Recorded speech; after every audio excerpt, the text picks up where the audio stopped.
bord de cet avion militaire, 3 soldats d'élite. Ils ne connaissent ni leur destination, ni l'objet de leur mission. Ils en ignorent surtout l'enjeu, leur liberté.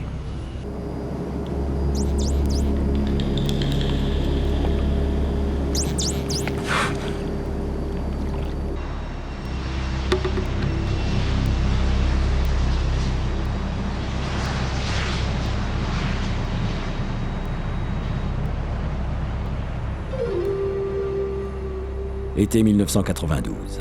L'US Navy annonce officiellement l'arrêt d'un programme jusque-là top secret, le système d'armes biologiques avancées. Les recherches sur les dauphins militaires sont abandonnées. Une centaine de vétérans à nageoires, devenus désormais inutiles, sont démobilisés. Sous la pression de l'opinion publique, le Congrès exige le retour vers leur habitat naturel d'un premier contingent de dauphins. Ces animaux ont passé 30 ans sous les drapeaux pour assurer la sécurité d'un pays. 30 ans d'une histoire peu ordinaire d'agents très spéciaux.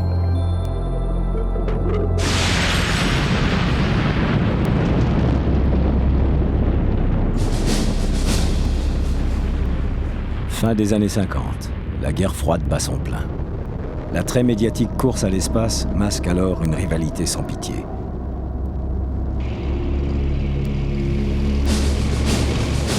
Lorsqu'il s'agit d'armement, chacun des deux grands veut prendre le pas sur l'autre. Il faut être le plus fort, sur terre, dans les airs, sur les mers. Pour une longueur d'avance, tous les coups sont permis.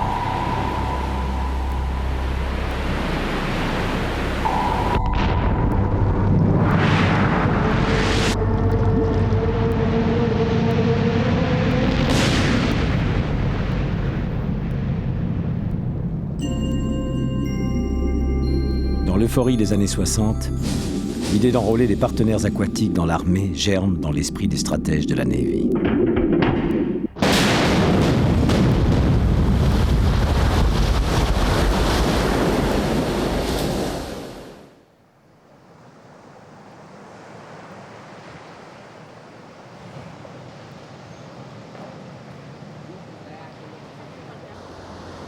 Sur la plage de Venice, Rick Trout, un civil longtemps sous contrat avec l'armée, observe une bande de dauphins tout près du rivage.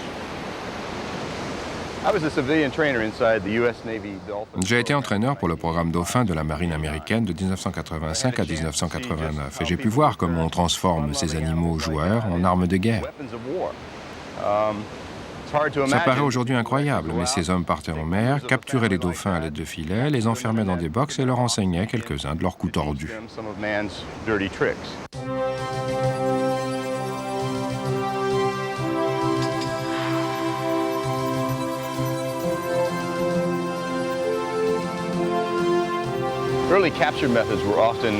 Les premières techniques de capture mettaient souvent en péril les animaux, dont une qui pouvait même les tuer.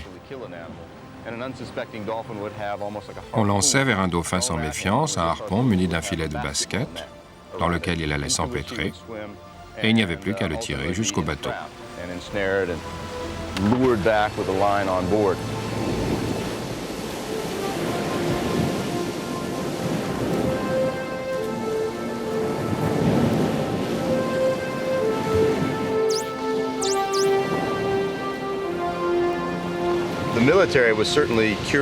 L'armée était curieuse de découvrir comment ils pouvaient nager si vite, retrouver leur chemin et trouver leur nourriture grâce à leur sonar. Pour donc essayer de comprendre le fonctionnement biologique et les capacités auditives de ces animaux, on les a étudiés durant les années 50 et 60.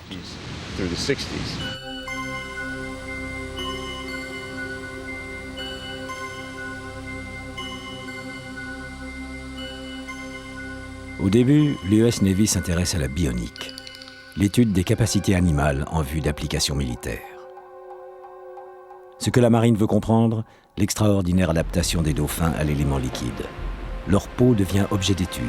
Objectif, percer le mystère de l'écoulement de l'eau le long du corps du dauphin. Le but, révolutionner la fabrication des missiles, navires de guerre et sous-marins. D'immenses bassins d'observation sont construits. On utilise des caméras grande vitesse pour analyser le système de propulsion du dauphin. Mais les dauphins garderont leur secret. Les militaires n'arriveront pas à fabriquer un matériau équivalent.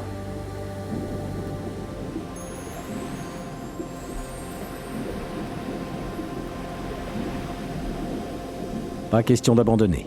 On continue de tester, d'expérimenter. Pour les scientifiques américains, un nouveau point est crucial. Trouver un langage commun avec les animaux. Les dauphins apprennent à répondre à une centaine d'ordres différents, mais uniquement à des ordres transmis par geste.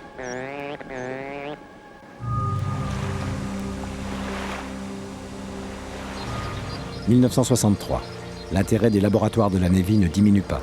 On étudie maintenant le fantastique système d'écholocation du dauphin, le sonar, un appareil naturel de détection qui permet à l'animal de localiser à distance des personnes ou des objets.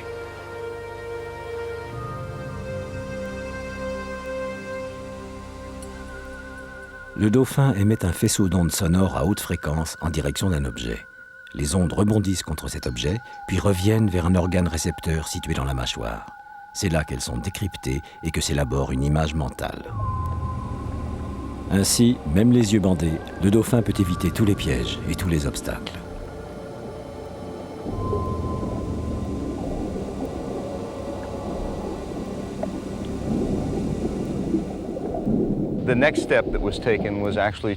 L'étape suivante a été d'essayer de voir si on ne pourrait pas non plus seulement les étudier, mais les faire travailler pour nous, en recourant à des techniques de conditionnement très poussées.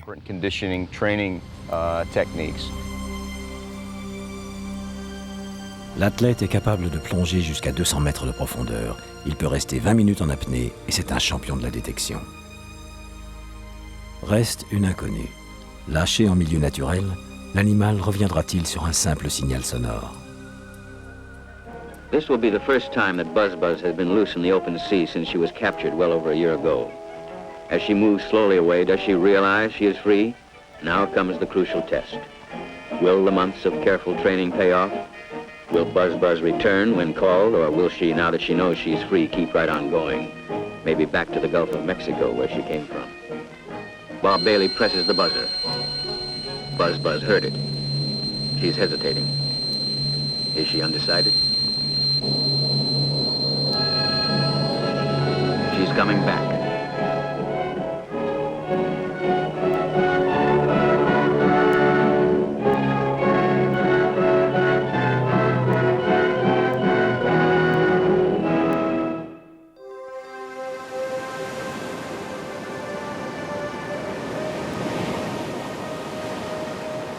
« 1965, premiers essais d'opération réelle. Le dauphin Tuffy participe au projet Sealab. C'est le début des recherches à grande profondeur.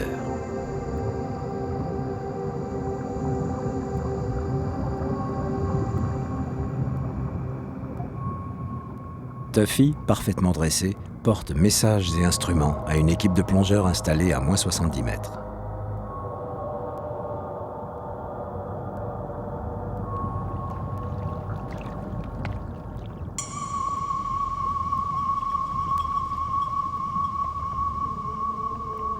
Gagné. La marine prouve que le dauphin est meilleur que le meilleur des hommes grenouilles. Le manque de visibilité et les courants, ils s'en moquent. Dès lors, des dizaines de dauphins sont incorporés sous la bannière étoilée.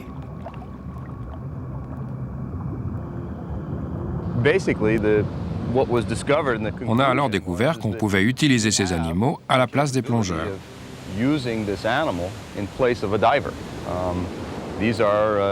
Ils sont intelligents et n'ont pas besoin de scaphandres ni d'autres équipements. Ils ont un cerveau très développé, peuvent recevoir des ordres, et avec un minimum d'équipement, ils pouvaient devenir une sorte de commando de marine. Un des plus grands problèmes que la Navy rencontre est la protection des navires de guerre stationnés dans les zones portuaires.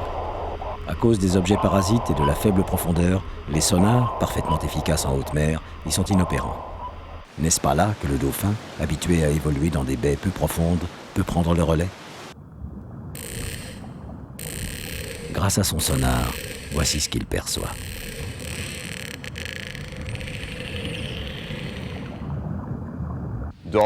Les dauphins deviendraient, dans l'esprit de beaucoup, l'arme parfaite. C'est en tout cas ce que M. Fitzgerald a suggéré lorsqu'il est venu trouver la marine dans les années 60. Je vous propose l'arme sous-marine idéale.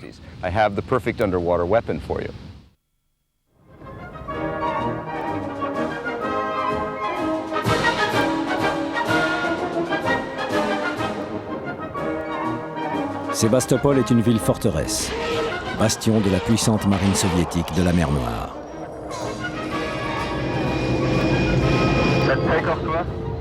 Le secret y est la règle, sauf apparemment en ce 1er mai, traditionnel jour de parade et de démonstration.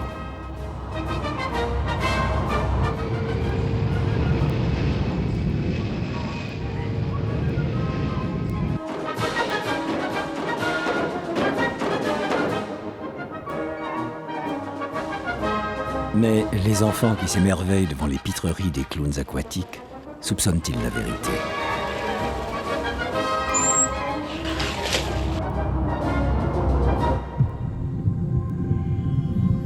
La fête terminée, les clowns vont retrouver leurs accessoires, redevenir les dauphins tueurs de l'armée rouge.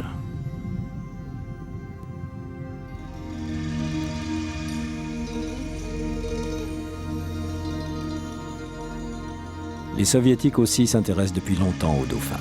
Dès le début des années 50, ils en capturent, les testent, les jaugent.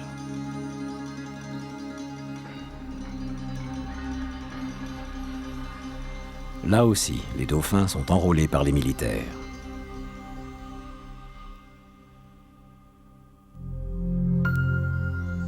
Les soviétiques mènent les mêmes expériences d'habitation sous-marine que les Américains. Les programmes des deux grands sont identiques. Mais peu à peu, les experts soviétiques se taillent une spécialité, l'acoustique et le langage des dauphins. Ils réussissent à mener à bien une expérience étonnante. On enseigne un exercice à un dauphin appelé Alpha, puis on équipe son bassin d'un micro et d'une ligne téléphonique reliée à un autre bassin distant de 800 km où évolue un autre dauphin, Beta. On propose alors à Beta de résoudre le même exercice. Immédiatement, il interroge Alpha par téléphone et obtient la réponse.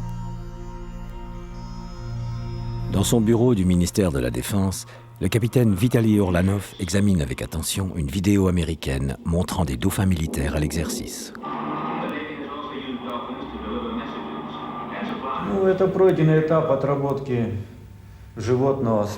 Il y a une époque où nous aussi nous utilisions des hélicoptères avec les dauphins.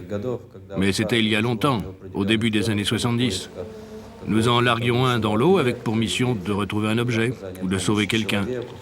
Aujourd'hui, nos animaux sont prêts à mener ce genre de mission.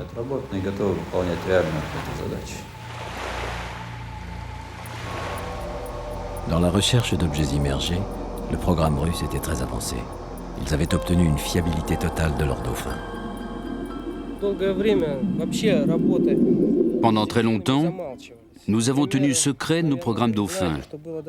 Et d'ailleurs, il y a eu une annonce faite par l'agence TASS dans laquelle l'État déclarait officiellement que nous n'utilisions pas de dauphins à des fins militaires et condamnait l'ennemi qui, lui, en utilisait. Vous savez, les secrets militaires, ça existe dans tous les pays, et aux États-Unis aussi. Dans tous les pays, capitalistes comme ex-communistes, ils sont nécessaires. Nous aussi, nous en avons. Jusqu'en 1994, date de l'arrêt du programme, de mystérieuses cabanes flottent toujours dans la baie de Sébastopol. Elles abritent des dauphins sentinelles armés en permanence.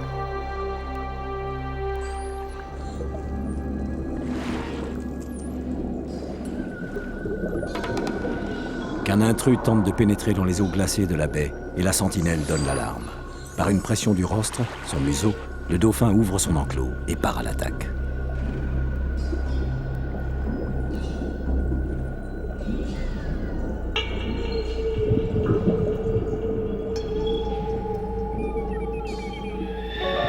Dans cet exercice, le dauphin a arraché l'embout de respiration du plongeur. Mais on peut imaginer bien pire.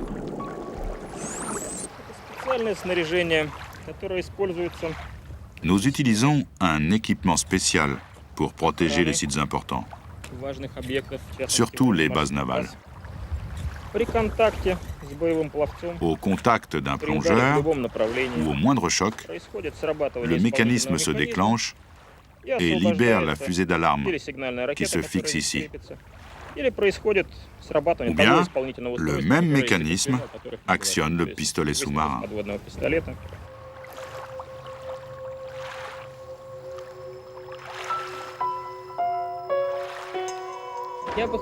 J'aimerais au moins une fois utiliser nos animaux en situation de guerre, mais peut-être que je raisonne en militariste.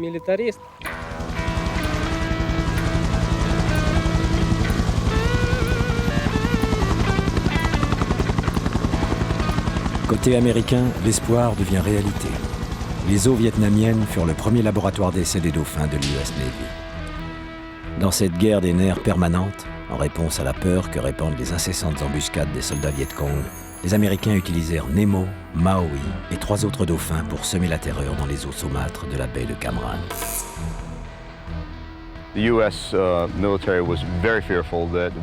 L'armée américaine redoutait particulièrement que les soldats du Viet Cong, qui pouvaient nager dans les rivières sans scaphandre, ne viennent miner les dépôts de munitions.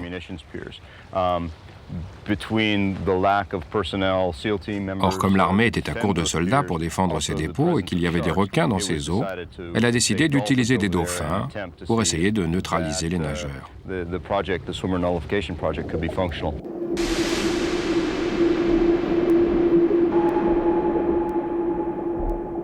L'arme qui était attachée à cette ogive était pourvue d'un mécanisme à aiguille qui, au contact d'un plongeur, lui injectait du CO2 et le faisait littéralement exploser.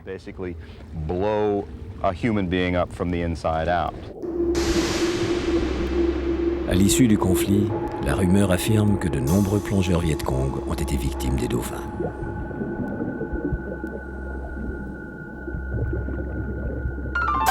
En 1972, un expert de la Navy, Michael Greenwood, confirme au Congrès l'utilisation de dauphins militaires au Vietnam.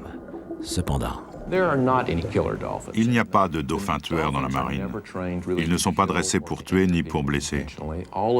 Leur travail consiste essentiellement à faire office de chien de garde et à rechercher les nageurs à l'aide de leur sonar.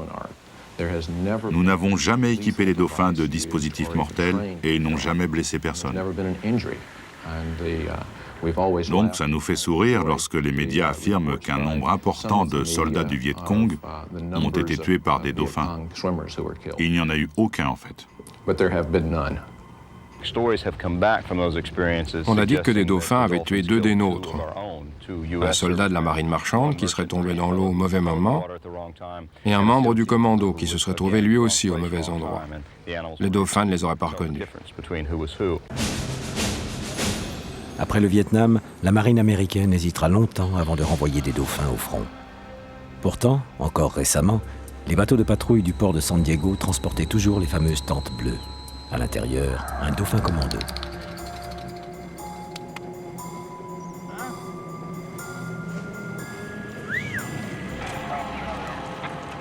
Dès sa mise à l'eau, Yemi est prête à l'action. Mais elle attend son équipement dernier modèle.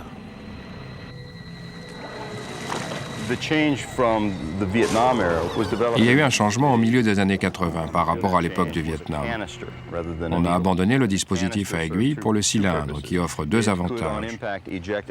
Lors de l'impact, il peut envoyer une balle de 45 mm, neutralisant ainsi le nageur qui s'attaquerait à nos soldats ou à notre matériel. Ce dispositif va aller frapper un ennemi ou le marquer.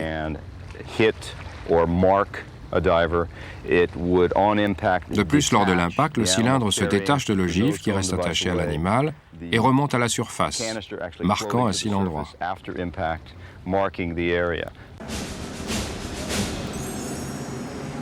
Mais en temps de guerre, vaut-il mieux éliminer un saboteur ou le capturer afin de pouvoir l'interroger? Le dauphin tueur est remis en question. Désormais, la tâche principale des dauphins sentinelles est de repérer et marquer l'emplacement des plongeurs ennemis. Good boy. Yeah. From closer.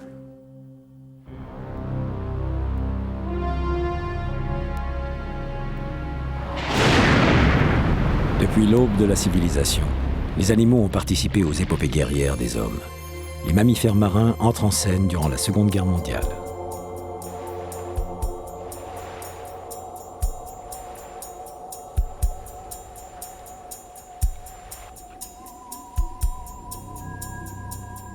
Depuis, la marine américaine s'est ingéniée à former toutes sortes d'animaux, utilisant les capacités de chaque espèce pour parer à tous les besoins.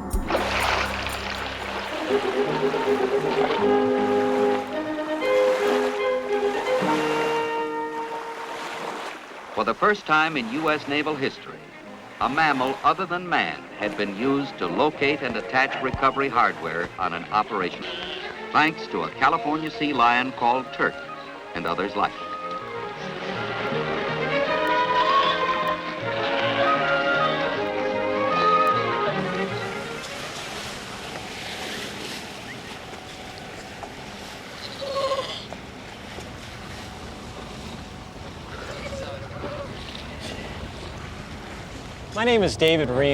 Je m'appelle David Reams et pendant 2 ans, 1986 et 1987, j'ai dressé des mammifères marins pour certains projets secrets de la marine américaine.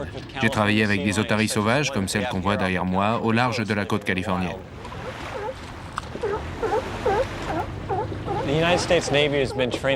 La marine américaine utilise des mammifères marins depuis le début des années 60.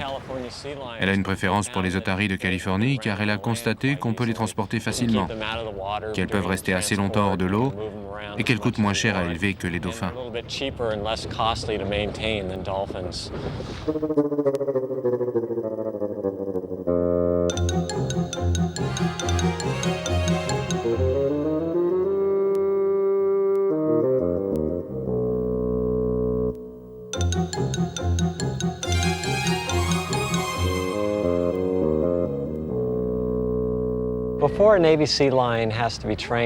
Avant d'être entraînée pour une opération militaire, une otarie doit recevoir les bases du dressage.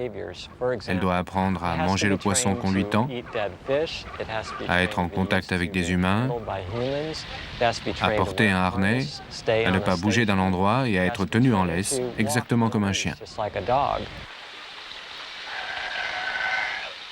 Si d'un point de vue militaire, l'otarie est plus pratique à utiliser que le dauphin, elle présente un net inconvénient. Elle ne possède pas de sonar. Impossible donc de l'utiliser pour des recherches. L'otarie ne peut se diriger que vers une cible qu'elle connaît, ou qu'elle reconnaît grâce à un signal sonore. Mais la recherche sur les pinnipèdes permet la mise au point d'un outil miracle.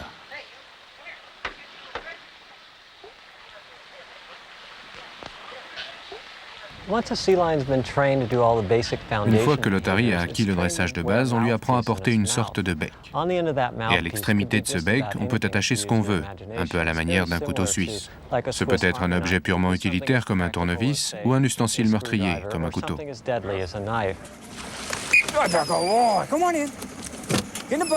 Good boy, wait. You want a fish, huh? Oh, good boy. All right, Joe, let's go find it.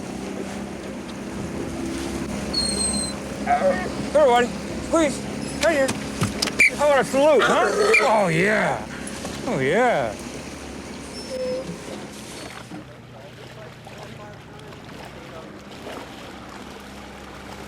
Une simple plaque coincée entre les dents de l'otarie devient son outil de base.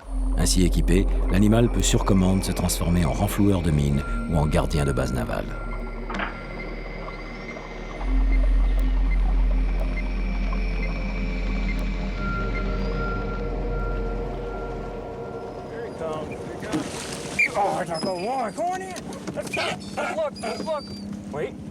Il y a des limites pourtant. L'otarie ne peut exécuter qu'une seule et même tâche tout au long de sa carrière. C'est un agent très spécialisé. L'armée ne cesse de perdre en mer des objets précieux, comme les ordinateurs de bord des missiles d'essai, des avions abattus ou des navires coulés. Lorsque ces objets gisent par des fonds inaccessibles, bien au-delà des 60 mètres que supporte l'otarie ou des 200 mètres que peut atteindre le dauphin, que faire ?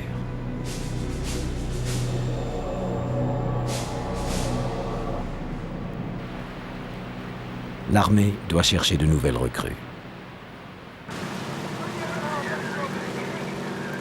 Début des années 70, dans le plus grand secret, un champion des grands fonds s'apprête à plonger.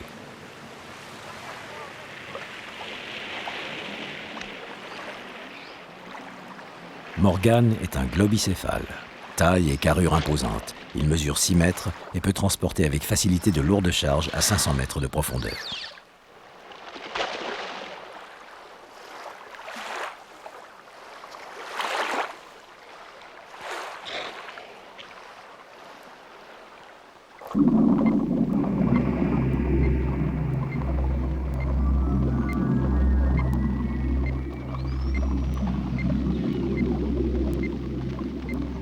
point de vue de la Navy, Morgan présente un autre avantage. Cousin du dauphin, il possède lui aussi son propre sonar. Il peut ainsi travailler seul dans l'univers noir de l'océan profond. Il est devenu un partenaire des abysses.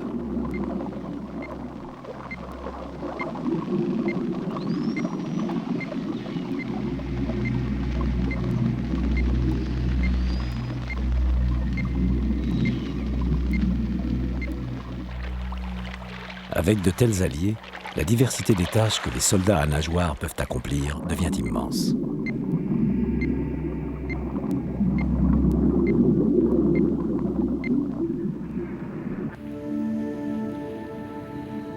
Même les conditions extrêmes des mers polaires ne sont plus un obstacle.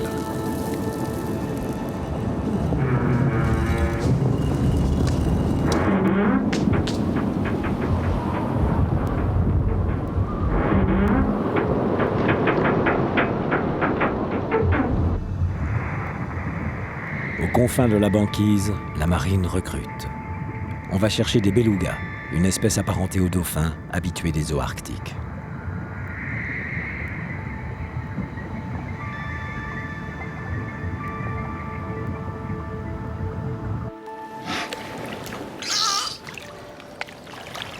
Ainsi, Noktok et Nossi rejoignent le contingent.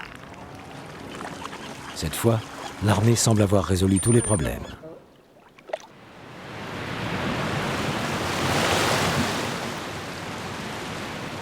« 20 ans après Morgan, la base d'Hawaï reste à la pointe du progrès.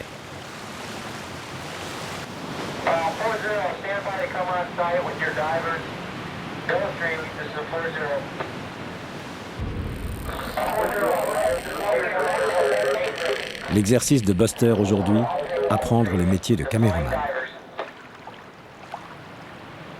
L'équipement de l'apprenti espion est relié à la surface par un câble qui transmet ses images. En retour, l'animal est piloté par un entraîneur. Les ordres lui parviennent grâce à des écouteurs. Un son à droite, le dauphin tourne la tête et la caméra balaye le côté droit. Même chose à gauche. Un autre son lui commande l'immobilité. Un autre son encore lui donnera le signal du retour. Une technique sophistiquée pour un des aspects les plus confidentiels de tout ce programme, les missions d'espionnage.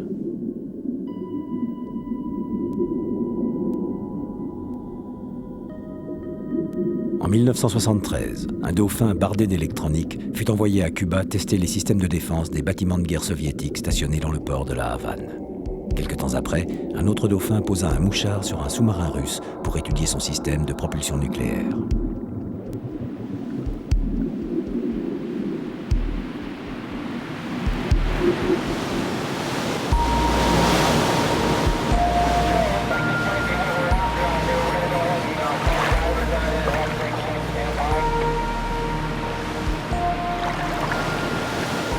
Les soldats des mers semblent promis à tous les succès.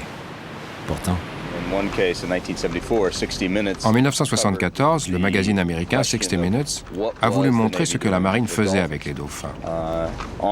Ils ont diffusé le témoignage de plusieurs dresseurs de la base de Hawaï, d'où un globicéphale s'était enfui en emportant avec lui le harnais auquel étaient attachés une radio et une antenne.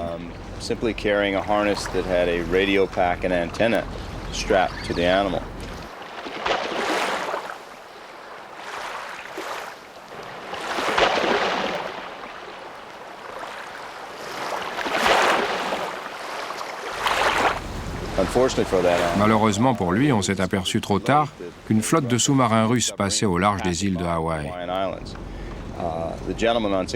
Et l'émission montrait la peur des dresseurs que l'animal ne déclenche une troisième guerre mondiale en apparaissant au milieu des sous-marins nucléaires russes.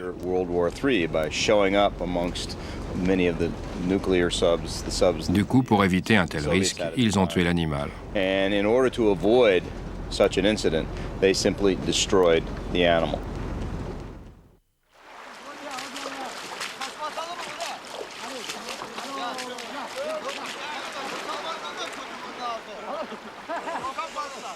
Dans les eaux fraîches qui baignent la côte turque, une ombre blanche est soudain apparue. Les pêcheurs d'abord, puis les curieux, les journalistes, les notables, veulent approcher ce drôle de visiteur. un beluga femelle qui devient une mascotte. Les Turcs la surnomment Aydin, clarté. Aydin ne paraît aucunement farouche. Serait-ce un de ces dauphins familiers que certains croient délégués par leur peuple pour lier de bonnes relations avec notre espèce? Un dauphin ambassadeur? Un ambassadeur d'une exceptionnelle conscience professionnelle alors. Aydin vient de loin, de très loin même, du pôle Nord, à plus de 12 000 km d'ici.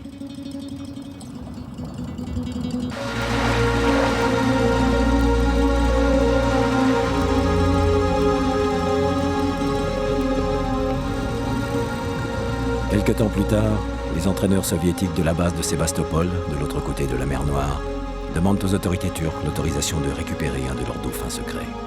Aydin ne s'appelle pas Clarté, mais Tishka, en russe, la rigolarde. Elle a malencontreusement échappé au contrôle de ses entraîneurs. Surprise, il arrive donc que les dauphins militaires désertent. De nombreux dauphins, transfuges de l'armée, ont cherché la compagnie des hommes et ont alimenté ainsi la légende des ambassadeurs. Quelque temps plus tard, Tishka faussa à nouveau compagnie à ses entraîneurs et ne réapparut pas.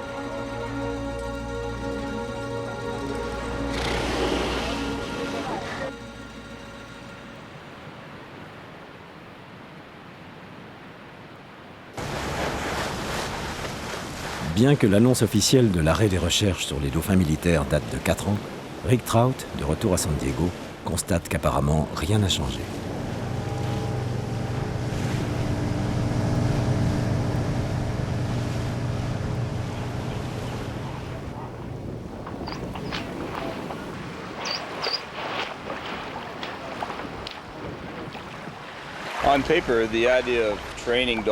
Sur le papier, l'idée de dresser des dauphins à transporter des armes et à protéger des hommes et du matériel très important, des sous-marins nucléaires par exemple, est très séduisante. Mais en fait, comme les mammifères marins sont très joueurs, il leur arrive d'aller mettre ces armes dangereuses à des endroits totalement incongrus. Les Otaries, par exemple, avaient enfoui des armes ultra secrètes, tout simplement dans la vase du port de San Diego. On les a recherchés pendant plusieurs jours et finalement, on les a retrouvés flottant dans la baie de San Diego, là où n'importe qui pouvait les repêcher. Dans le cas des dauphins, il est arrivé souvent qu'au lieu d'attaquer le plongeur, ils s'en prennent au canot pneumatique. Et si jamais celui-ci avait à son bord des explosifs, ça se terminait mal pour l'équipage.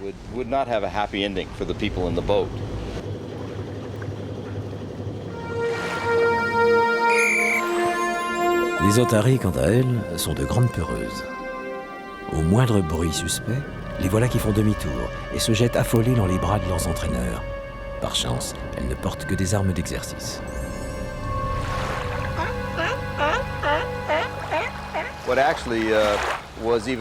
Pire encore, il arrive que les dauphins mentent.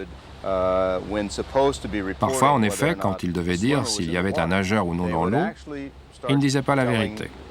Pour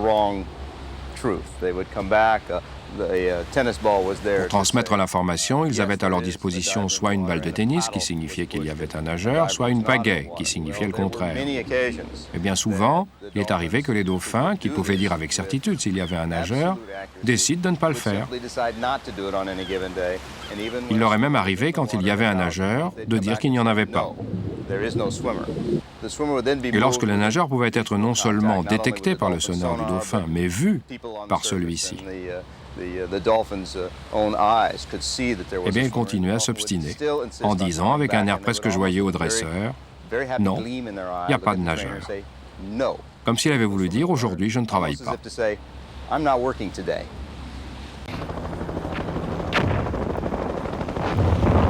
Pour l'US Navy, la guerre du Golfe est l'occasion d'un nouvel essai grandeur nature. Эдинбург пересекал курс нового конвоя кувейтских танкеров под американским флагом в сопровождении кораблей ВМС США. Как сообщил представитель Пентагона, конвой вошел в Ормузский пролив. Пентагон также подтвердил, что ВМС США использует для поиска подводных мин в Персидском заливе специально обученных дельфинов. Сотрудники Пентагона заявили агентству Associated Press, что эксперименты с использованием дельфинов проводились еще в период американской войны во Вьетнаме. Le projet d'envoyer un groupe de dauphins démineurs est finalement abandonné. Ce sont 5 autres soldats des mers, dont 4 vétérans du Vietnam, qui sont chargés de patrouiller autour d'une plateforme de nageurs de combat. La Navy doute-t-elle des capacités de ces mammifères combattants ?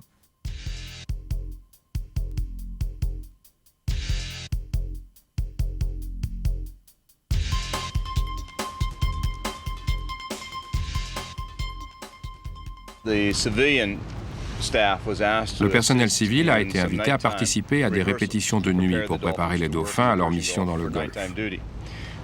Ça a duré 7 nuits et ça ne s'est pas passé une seule fois comme prévu.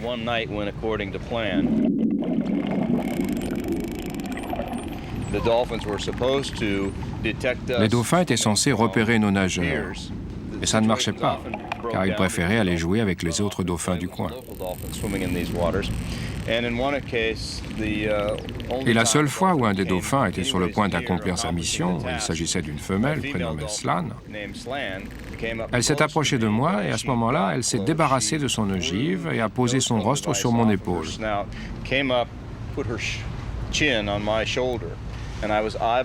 Je l'ai regardé droit dans les yeux et j'ai murmuré dans mon régulateur « Tu es là pour tuer ». C'est là que j'ai pris conscience que le programme ne marchait pas. Je suis allé voir le directeur à 6 heures du matin le lendemain et je lui ai dit « Ça ne marche pas, n'est-ce pas ?» Et il m'a répondu « On le sait ».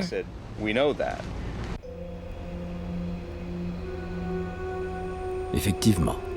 Comment expliquer que les bassins de recherche et d'entraînement de ce programme jouxtent le port de plaisance de San Diego ? Depuis longtemps, projets militaires ultra secrets et bateaux de plaisance font bon ménage. Les entraînements ont lieu au vu et au su de tous.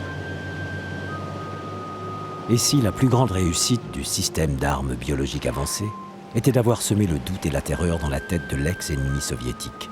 Et si tout cela n'était qu'une immense partie de poker menteur? Des animaux pleins de confiance envers leurs entraîneurs en ont alors payé le prix fort.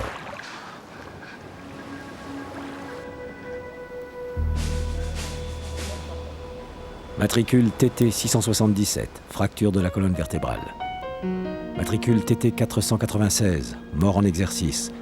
Matricule TT 497, arrêt cardiaque. Et la liste continue. Mâchoire brisée, fracture du crâne, disparu en exercice. TT 493, mort par noyade. Par noyade? Mais comment peut-on noyer un dauphin? Ces animaux ont vécu des situations extrêmement dangereuses et parfois fatales, mais ils n'en ont jamais eu conscience. Les 2 otaries, par exemple, qui sont mortes enfermées dans leur cage parce que le bateau avait chaviré, elles se sont laissées faire tranquillement car elles ont cru que c'était un nouveau comportement qu'on attendait d'elles.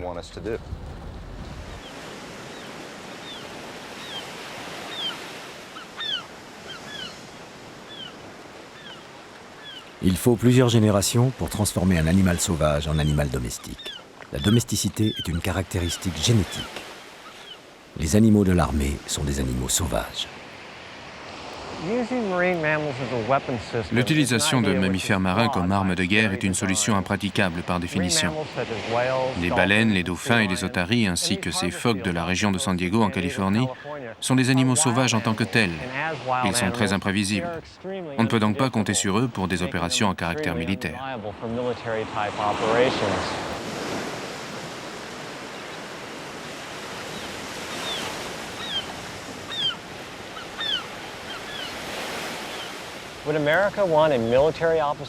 L'Amérique accepterait-elle un officier qui refuserait par moment d'obéir?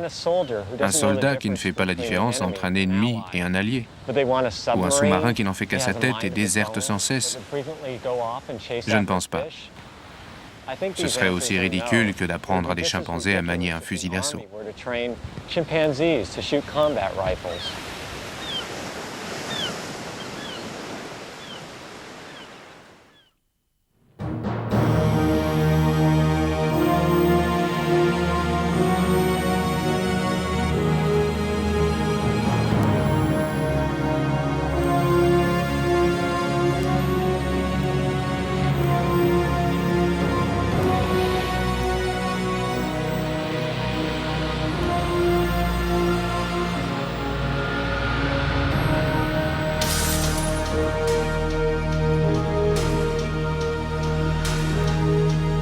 Tandis que la marine russe met en scène pour les télévisions occidentales de spectaculaires funérailles pour ses combattants des mers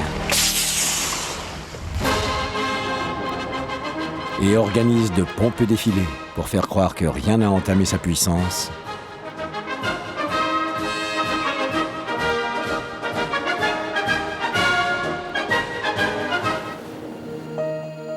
le régime soviétique s'effondre.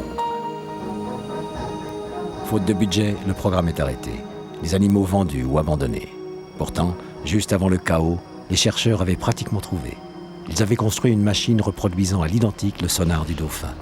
On aurait pu leur transmettre des images mentales et ainsi communiquer avec eux. Comme nombre de ses collègues scientifiques, Tengiz Zorikov, spécialiste du sonar, est obligé d'abandonner ses recherches. La machine n'est pas au point. Quel avenir pour les dauphins rouges? Je pense que le processus de réacclimatation s'est opéré automatiquement, du moins en ce qui concerne la base de Sébastopol. Et comme les travaux dans ce domaine ont été arrêtés, ça veut dire que le problème ne se pose plus.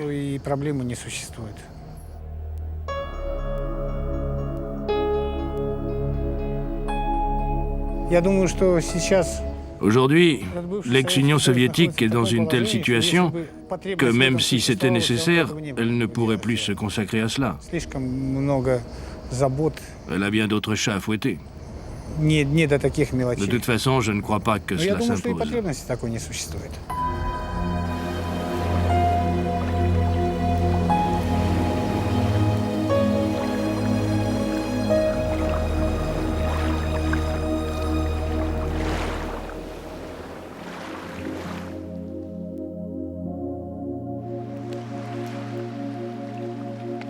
Aux États-Unis, tout est différent. La menace soviétique n'existe plus. Le programme des dauphins militaires, rendu public, est devenu très impopulaire.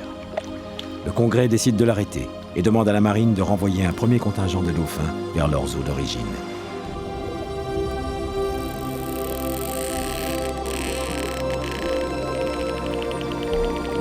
Jack, Buck et Luther, nos 3 soldats des mers, ont donc une dernière mission. Démontrer qu'ils peuvent réapprendre la liberté. Le sort des autres dauphins dépend de leur succès.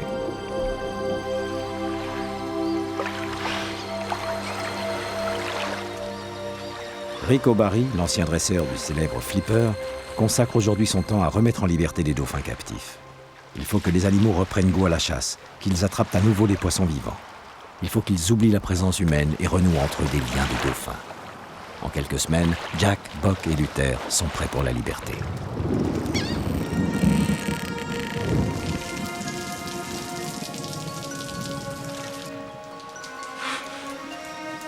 « 18 mois plus tard, les autorisations ne sont pas arrivées. Les dauphins sont toujours là. L'armée ne semble pas se résoudre à s'en séparer. Peut-être préférerait-elle les garder en réserve dans des parcs d'attractions.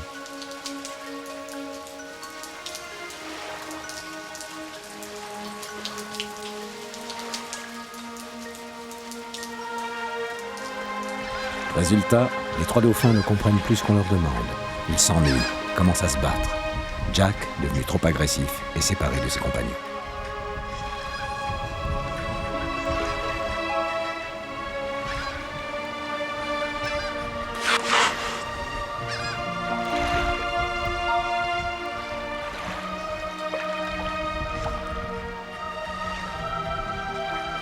Buck et Luther commencent aussi à perdre leur calme. Le temps passe, le temps presse.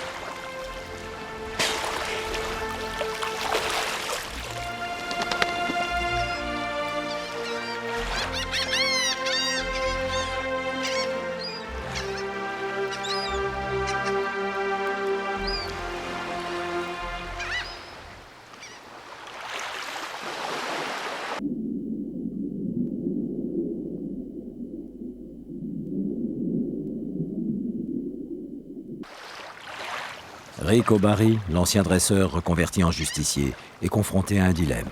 Libérer les dauphins soldats sans autorisation et tomber sous le coup de la loi, ou attendre encore les autorisations officielles et risquer l'échec total du projet.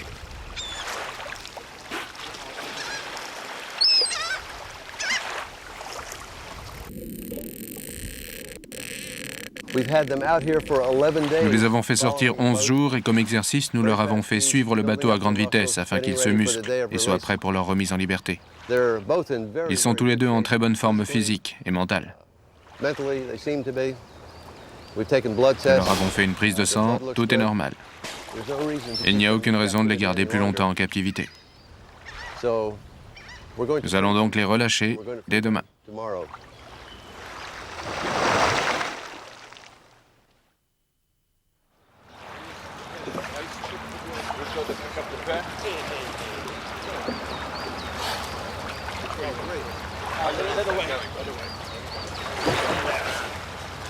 La décision est prise. Maintenant, il va falloir faire vite. Éviter les gardes-côtes. S'ils sont repérés, ils risquent l'arrestation. S'ils sont arrêtés, les dauphins seront repris.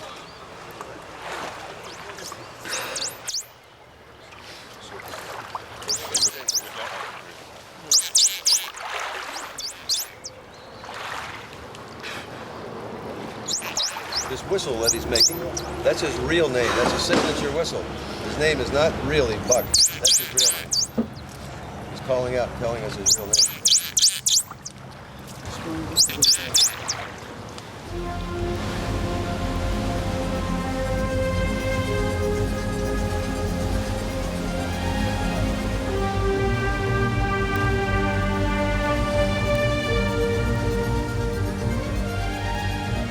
Normalement, Buck et Luther devaient être relâchés dans le delta du Mississippi, le lieu de leur capture, dans des eaux sombres et poissonneuses où ils auraient retrouvé leur famille d'origine. Mais la pression de l'illégalité force les activistes à les libérer dans les eaux claires et turquoises du sud de la Floride. Dans ces conditions, quelles sont leurs chances de survie ?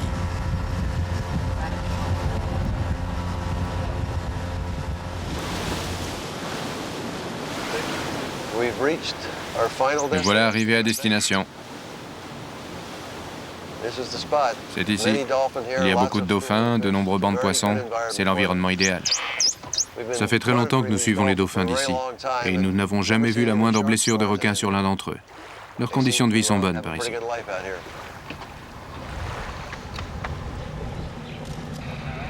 Dans 2 secondes, les soldats seront rendus à la vie civile.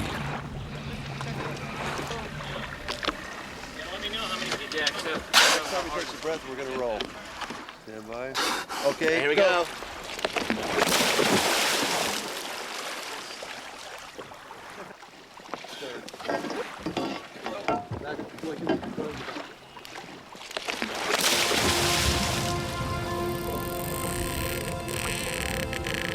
Les voilà de retour chez eux, à nouveau dauphins du grand large.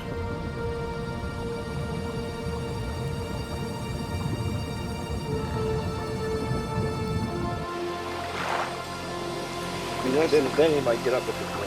It'd be nice to see them both together.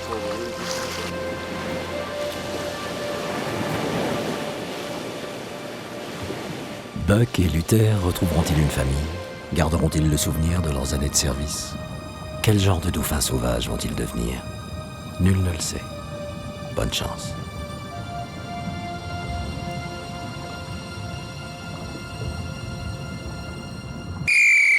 Une semaine plus tard, alors que Buck et Luther quémandent de la nourriture à des plaisanciers, les autorités les récupèrent et les retransfèrent vers la base de San Diego.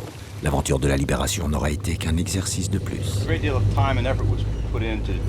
Nous avons consacré beaucoup de temps et d'énergie à essayer de remettre ces 2 dauphins en liberté, Luther et Buck, à les réintégrer dans leur environnement d'origine, mais malheureusement, ça n'a été, en tout cas à ce stade, qu'un faux départ.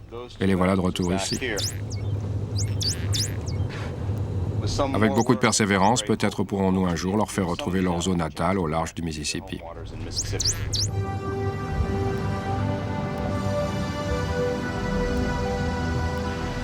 Tandis que des dizaines d'animaux restent encore dans les installations militaires américaines, de nouvelles bases russes s'ouvrent à Moscou et Outrinsky.